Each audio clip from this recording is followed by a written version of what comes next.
अरब सागर में उठा चक्रवाती तूफान बिपरजॉय गुजरात के तट से टकराकर अब आगे बढ़ चुका है, लेकिन अपने पीछे ये गुजरात समेत प्रभावित राज्यों में तबाही के निशान छोड़ गया है, जिसे देखकर लोग सहम गए हैं। इस तूफान में कई लोगों ने अपनी जान तक गंवा दी। यहां तक कि पशु पक्षी, पेड़ पौधे तक को बड़े पैमाने पर नुकसान हुआ। लेकिन इस तूफान से जुड़ी कई ऐसी बातें हैं जो आपको पता नहीं होंगी। सबसे पहली बात, मौसम विभाग ने बिपरजॉय को बेहद ही गंभीर चक्रवाती तूफान बताया है। दूसरा, जब यह तूफान गुजरात के करीब आने लगा तो गुजरात के तटों पर 135 से 150 किलोमीटर की रफ्तार से तूफानी हवाएं चलने लगी थीं। तीसरी बात, इस तूफान से न सिर्फ गुजरात में त्राही त्राही मची, बल्कि देश के अन्य 7 से 8 राज्य भी प्रभावित हुए। लक्षद्वीप, केरल, कर्नाटक, महाराष्ट्र, असम, अरुणाचल प्रदेश, मेघालय और पश्चिम राजस्थान के मौसम को इस तूफान ने प्रभावित किया।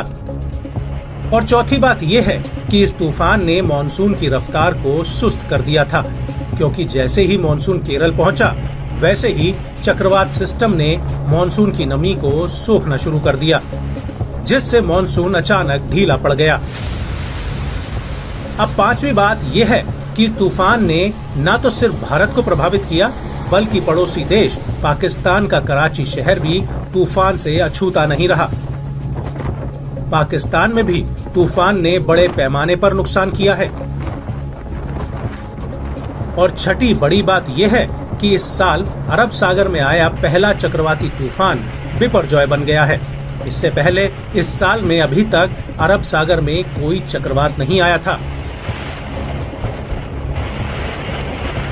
सातवीं बात यह है कि बिपरजॉय जिस अरब सागर से उठा था, उस अरब सागर में बेहद कम चक्रवाती तूफान आते हैं। अरब सागर के मुकाबले बंगाल की खाड़ी में ज्यादा चक्रवाती तूफान आते हैं। और आठवीं बात यह है कि साल 1979 से लेकर 2022 तक अरब सागर में 11 चक्रवात आ चुके हैं।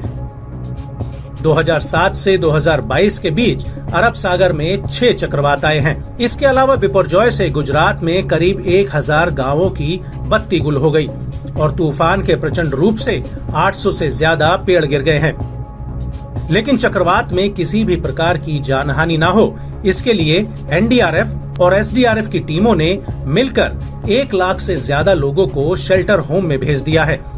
गुजरात के 7 जिले और 450 से ज्यादा गांव तूफान के हाई अलर्ट पर हैं।